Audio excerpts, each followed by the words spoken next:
Justine Pissott said, please, please get me out of here. Becky, I beg of you, Becky, please get me out of here. Wait, you're saying I could go to Las Vegas Aces? I could go to a championship organization, a team that's ran by Mark Davis and Tom Brady has a part in the ownership group and Becky Hammon and whoa, this ain't too bad. And that's exactly what just happened. The Las Vegas Aces, a championship organization with Becky Hammon running the show, just swooped in and offered a contract to a player the Indiana Fever have been wasting on their developmental roster all season. And Justine Pissott signed it. She's trying to leave, and now the Fever have less than 24 hours to decide if they're actually serious about building around their star or if they're going to let a perfect fit walk for absolutely nothing. You guys, today, it's time to see what this Indiana Fever front office is made of. Are they willing to let Justine Pissott, someone with extreme potential, catch and shoot, stretch four, high percentage from three, are they willing to let her walk? Or are they willing to cut Damiris Dantas? Are they willing to cut Bree Hall? Are they willing to cut somebody on this roster to ensure Justine Pissott? So here's what's on the table.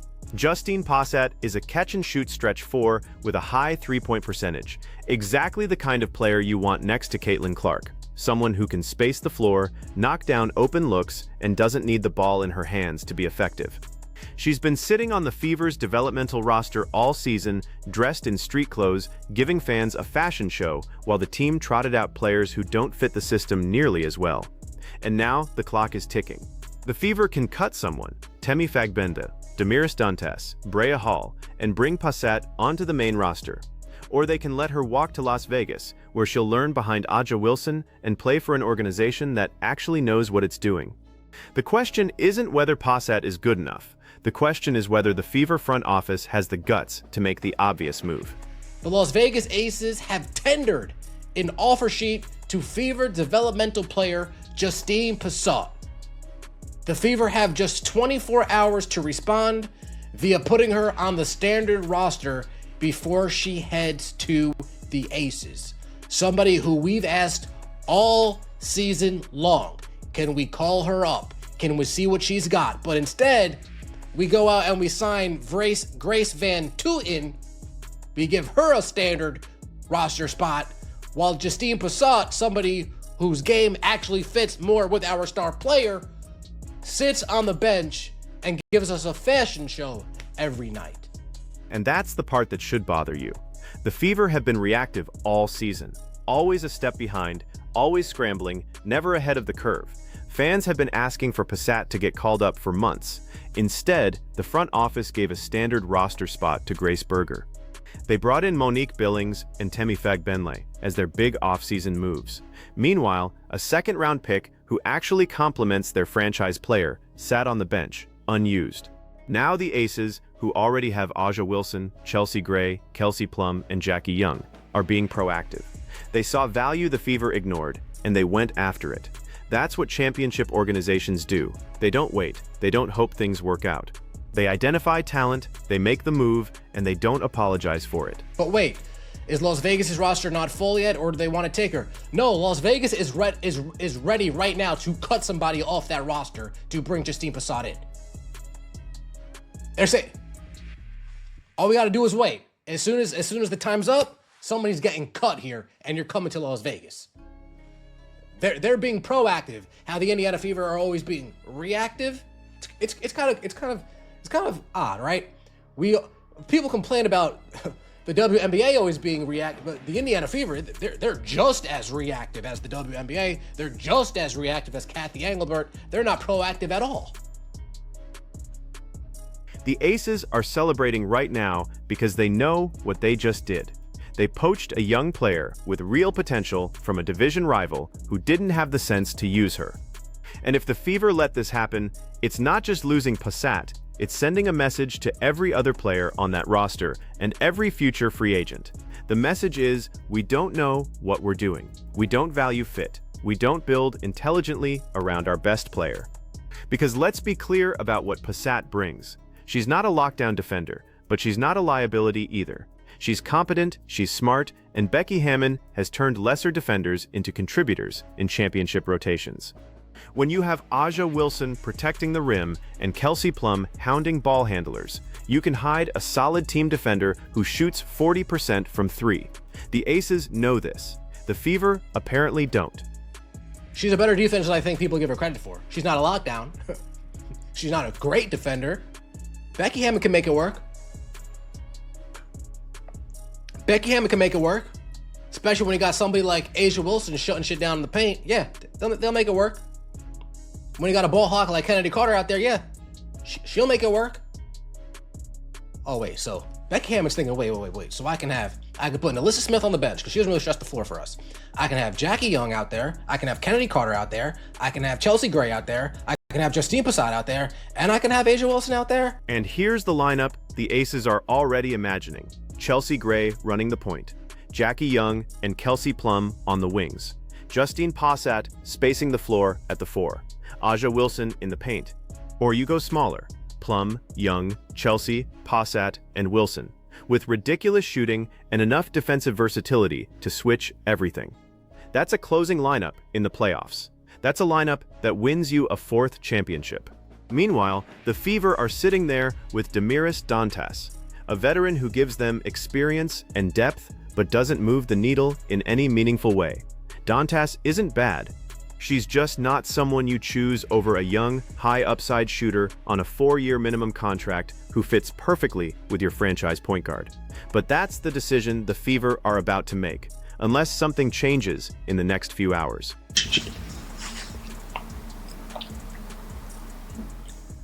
But remember, I was supposed to be happy about Monique Billings, right? I was supposed to be happy about Monique Billings and Ty Harris. Those were our huge off-season signings. Woo! Whoa! I'm falling over in excitement. I'm going to jump, Amber. There's just no getting around it anymore. Amber, what have you effing done? And we still employ Bree Hall. The fans see it. They've been screaming about it all season. Pissott should have been called up months ago. She should have been getting minutes in garbage time, getting reps in blowouts, learning the system, building chemistry with Caitlin Clark. Instead, she sat, and now she's gone, or about to be, and the Fever are going to act surprised when she turns into a contributor in Vegas. This is the Indiana Fever's entire problem in one transaction. They're not thinking 2 steps ahead. They're not asking, what does our best player need to succeed? They're making safe, conservative, veteran-heavy decisions that feel responsible but don't actually win games. And when a team like the Aces comes in and takes advantage of that, it's not luck. It's competence versus incompetence. Let Justine Pissott walk. And I just refreshed the Indiana Fever page. No news of it yet. No news of Justine Pissott staying or going. Indiana Fever are on the clock and fans are... There it is. Do they have the guts? Because this is the moment where the Fever prove whether they're serious or not. Cutting a veteran is uncomfortable. It's a hard conversation. It's admitting you made a mistake in roster construction. But every good front office has to make those calls. You have to be willing to say, we were wrong, this player doesn't fit, and we're moving on. That's how you build a contender. That's how you maximize a generational talent like Caitlin Clark. And if the Fever don't do it, if they let Pissott walk because they don't want to cut Dantas or Brea Hall, then they're telling you everything you need to know. They're not ready to win. They're not thinking like a championship organization. They're thinking like a team that's just happy to be in the playoffs, happy to sell tickets, happy to ride Caitlin Clark's popularity without actually building a roster that maximizes her talent. Dantas is dead weight, so are a few other players. Though I think we all know the Fever will let her go and bring in some 5'8" guard to replace her that played at South Carolina and under Stephanie White at some place and time. We're tired of seeing her rot on the bench. We're tired of it. Happy for Justine, the Fever were doing her dirty. Fever have a 3rd round pick on the roster but won't play their 2nd round pick. Why the F haven't the Fever play? And the reaction from fans is exactly what you'd expect. They're furious. They're exhausted. They've watched this front office make questionable decision after questionable decision, and now they're about to watch a player with real potential go to a rival for nothing. Not a trade, not a pick, not even cap relief, just gone. Because the Fever couldn't figure out that a stretch 4 who shoots well and doesn't need the ball is exactly what you want next to a high-usage point guard. One fan put it perfectly. We're tired of seeing her rot on the bench. That's the sentiment. It's not just about Pissott, it's about a pattern. It's about a front office that doesn't seem to understand what it has, doesn't seem to value fit over name recognition, and doesn't seem capable of making proactive moves before other teams force their hand. And the funny thing about this, you have Aces fans celebrating. They know what's sitting on our bench. They know what's sitting on our bench. The Aces did something, oh my God. We finally did something. Does she play defense? And the Aces fans, they're thrilled. They know exactly what they're getting. They're not worried about whether Pissott is a finished product. They're thinking about what Becky Hammon can do with a young shooter who's hungry, who's been overlooked, and who's about to get real coaching for the first time in her career. They're thinking about what happens when you put a willing shooter in a system that creates open looks surrounded by stars who command defensive attention. This is the gap. The Aces see a player's potential and how it fits their system. The Fever see a developmental player who wasn't ready. One of those perspectives wins championships. The other one watches championships happen somewhere else. Will they do it?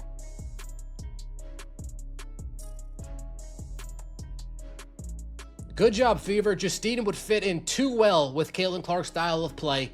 Can't have that. The Fever need to waive Dantas. There's no argument that Pissott is a better basketball player than Dantas. You know what they'll say? Oh, Dantas gives us depth. Gives us paint depth. Gives us paint. And here's the excuse you're going to hear if the Fever let her go. Dantas gives us experience. She gives us veteran leadership.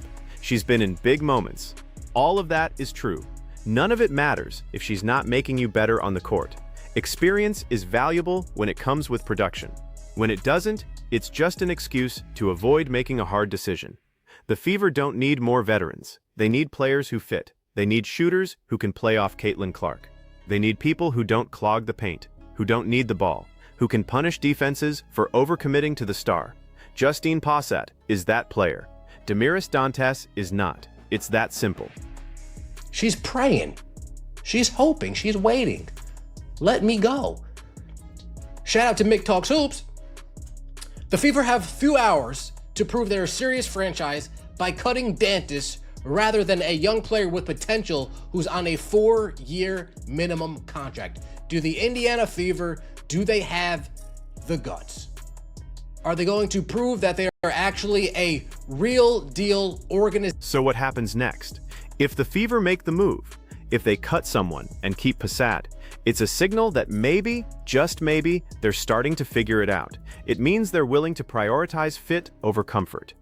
It means they're thinking about what Caitlin Clark needs, not what makes the front office feel safe. But if they let her walk, the fallout is going to be brutal. The fans are already at their limit. The criticism of this front office has been building all season, and losing a young shooter to the Aces for nothing is going to be the breaking point. It's not just one transaction. It's proof of a philosophy that doesn't work. It's proof that the Fever are more concerned with not making waves than with actually winning.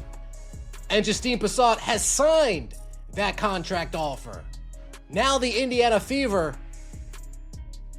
they're on the clock.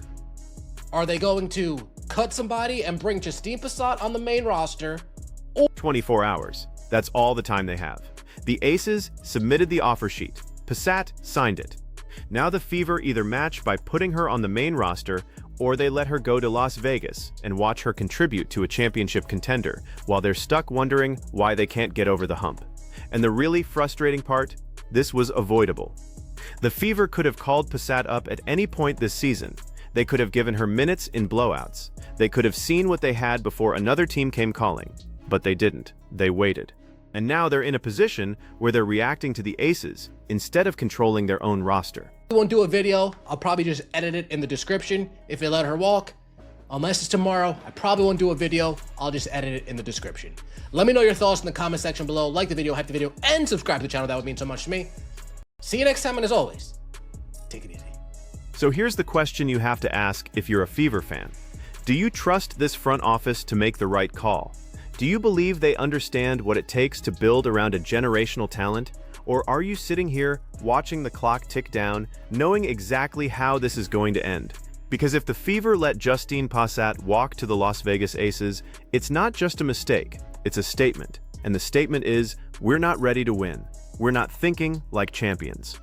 We're going to keep doing things the safe way, the comfortable way, the way that doesn't ruffle feathers. And we're going to keep losing to teams that are smarter, faster, and more willing to make the hard call. The clock is ticking, the Aces are waiting, and the Fever have a choice to make. What do you think they're going to do? Let me know in the comments. And if you want to see how this plays out, make sure you're subscribed, because if they actually let her go, we're going to have a lot to talk about.